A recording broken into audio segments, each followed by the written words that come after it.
Pode colocar aí a minha análise, que ela já tem os elementos que foram divulgados pelo levantamento e embutidos nela. Primeiro print. Datafolha aponta Ronaldo Caiado e Romeu Zema, além de Flávio Bolsonaro, em empate técnico com Lula em segundo turno.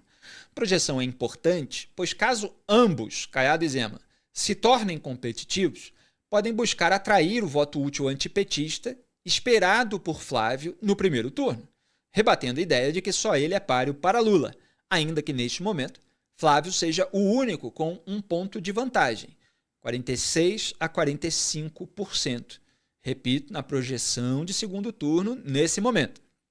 A pesquisa reflete o desgaste do petista no governo, vou falar mais a respeito disso, e o crescimento de Caiado, que reduziu em 7 ou 8 pontos a sua desvantagem. Próximo, ele, Caiado, e Zema, ambos com 42% contra os 45% de Lula, ainda são menos conhecidos dos brasileiros, então tem espaço para crescer, acumulando menos rejeição que o filho do ex-presidente Jair Bolsonaro, sobretudo se forem melhor nos debates que Flávio. Essa é uma condição fundamental para o crescimento. É você ter um desempenho bem melhor do que o Flávio nos debates. Há uma incógnita, e é claro que ninguém aqui subestima a resiliência de um integrante da família Bolsonaro depois de 4 anos com a máquina pública na mão e de tudo aquilo que foi formado de, vamos dizer assim, grupo político que parece se opor ao petismo e em tudo.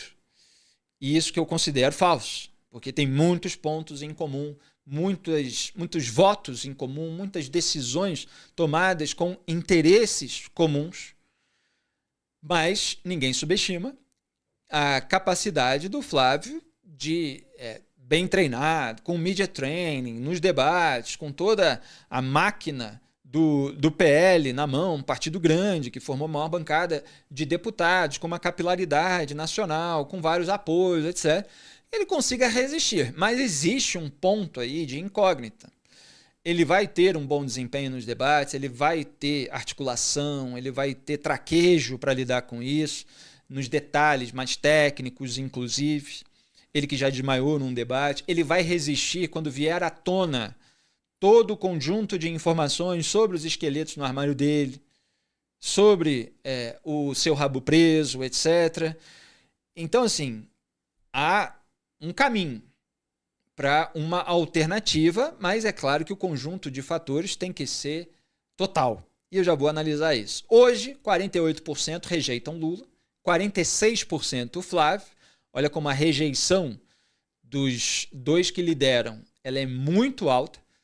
17% só Zema e 16% Caiado.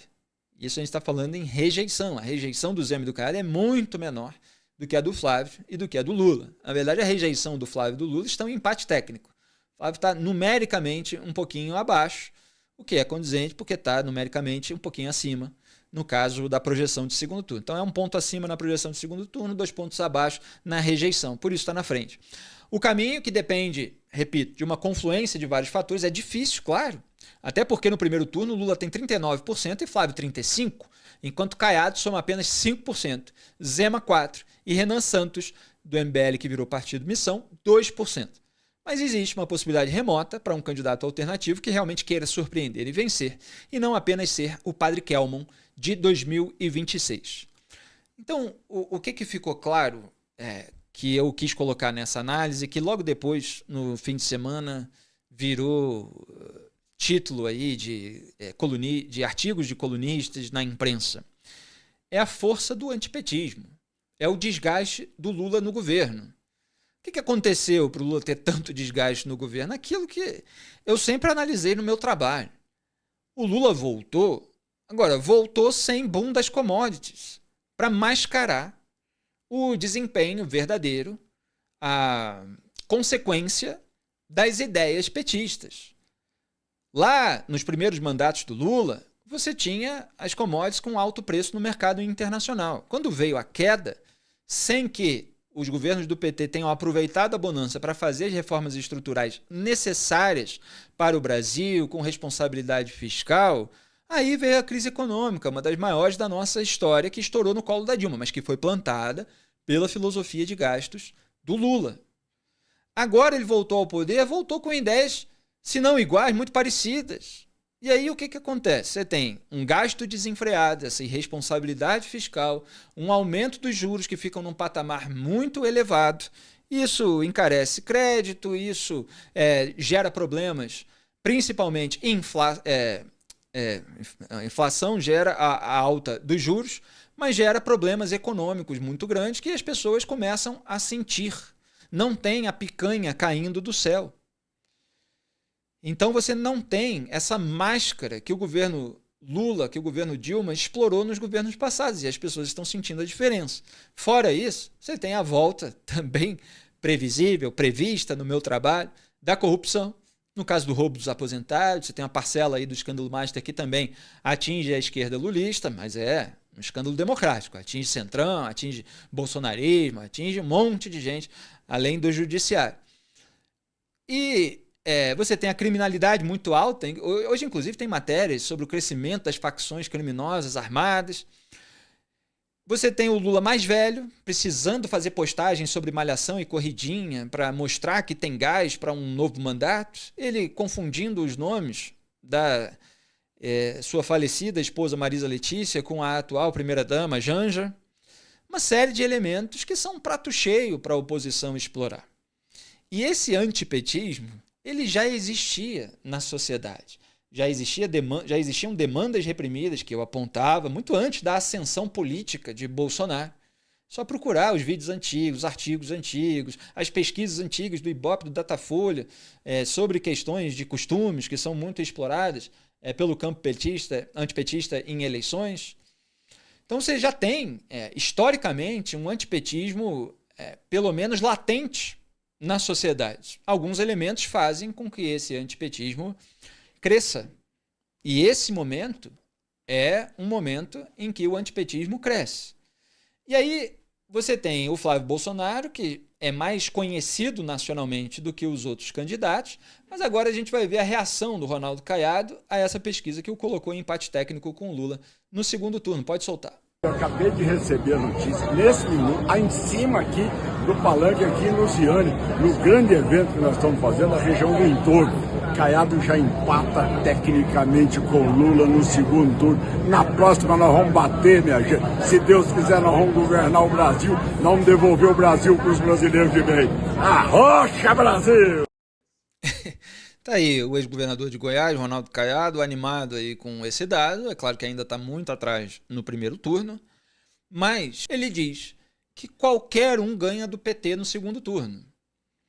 E se isso ficar muito claro para a população, e se houver esse traquejo maior de outros candidatos do que o Flávio, e se principalmente a campanha petista, mas aquilo que a imprensa vai ter que mostrar, e é dever mostrar sobre cada candidato, mas se isso tudo desgastar o Flávio, essas pessoas podem começar a crescer um pouquinho.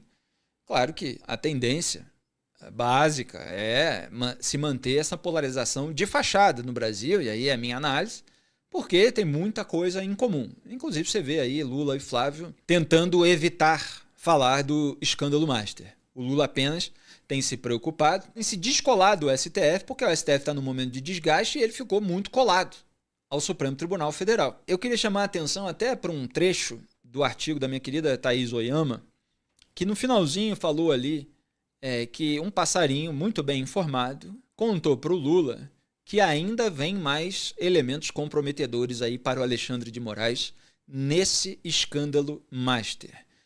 E que esse foi um dos fatores que levaram o Lula a preventivamente tentar se descolar do Moraes, dizendo em entrevista ao portal Amigo que aconselhou Moraes a dizer isso e aquilo, a não manchar sua biografia, a se declarar suspeito e impedir o Lula. Repito, falei isso aqui no dia.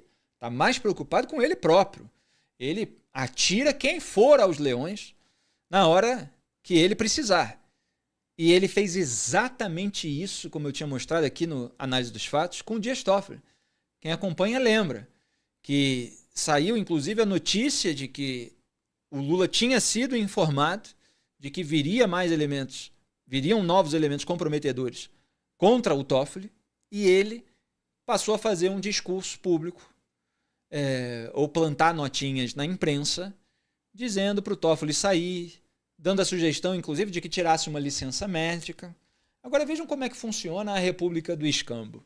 O presidente, que não deveria ter acesso ao andamento de determinadas investigações sigilosas, ele tem esse acesso.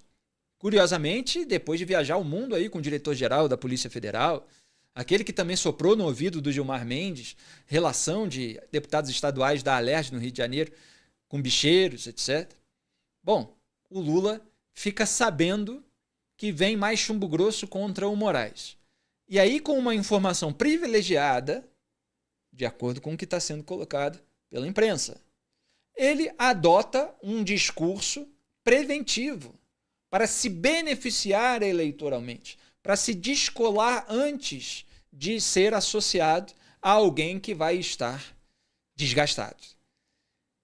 Então, esse tipo de coisa, por si só, já era para ser apurado, já era para ser, pelo menos, criticado por parlamentares, era para ser discutido no Congresso Nacional, como evitar esse tipo de coisa. Mas no Brasil tudo se naturaliza. Parece que todas as autoridades trocam o WhatsApp, todo mundo fala com todo mundo está sabendo antes, está sabendo daquilo que é sigiloso, está adotando uma postura para não se deixar desgastar junto da maré. Bom, então você tem esse cenário com o Lula não tendo mais a máscara do boom das commodities, se desgastando, tendo que se descolar do STF e correndo atrás de medidas econômicas na última hora para mascarar aquilo que não fez ao longo do governo. Então você tem levantamento, está apontando 80% da população com endividamento familiar. O endividamento das famílias atingiu 80%. E o Lula está lá tentando estabelecer medidas para mitigar esses problemas. Está correndo atrás agora. Essa é uma medida mais circunstancial, porque você tem a guerra no Irã, o fechamento do Estreito de Hormuz, que atrapalha a rota marítima do petróleo, do gás, isso eleva o preço dos combustíveis, isso tem uma repercussão internacional, chega no Brasil para conter o aumento do preço dos combustíveis, se zera os tributos federais, etc., parecido com o que Jair Bolsonaro chegou a fazer no governo dele, e tenta emplacar uma pauta econômica tipo o fim da escala 6x1, uma pauta mais popular, essa vontade que se tem de se ganhar a mesma coisa e trabalhar menos, sendo que, obviamente, há outros efeitos que precisam ser discutidos em meio a esse tema, dos efeitos de que, mas os empreendedores, os empresários, eles vão contratar mais ou menos em razão disso, isso vai gerar emprego ou vai tirar, se não perde uma autonomia de discussão dentro do respectivo mercado, etc., aqueles temas mais antigos. E talvez uma parte da oposição enrole a respeito desse tema. Olha, eles estão tentando justamente discutir em cima da hora, eu acho que esse debate tem que ser feito com calma, depois e tal, e talvez jogue isso para frente. Mas o governo Lula está tentando essas medidas, correndo atrás na última hora, em razão das suas velhas ideias que trouxeram consequências negativas. É o momento, realmente, de a oposição ao PT aproveitar isso. Esse é o velho lulismo, nunca foi muito diferente.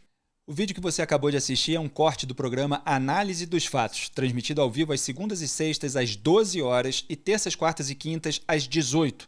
As íntegras ficam disponíveis na aba Ao Vivo do meu canal de YouTube e os cortes na aba Vídeos. Curta, compartilhe e seja membro do canal para ajudar a manter esse programa no ar. Obrigado.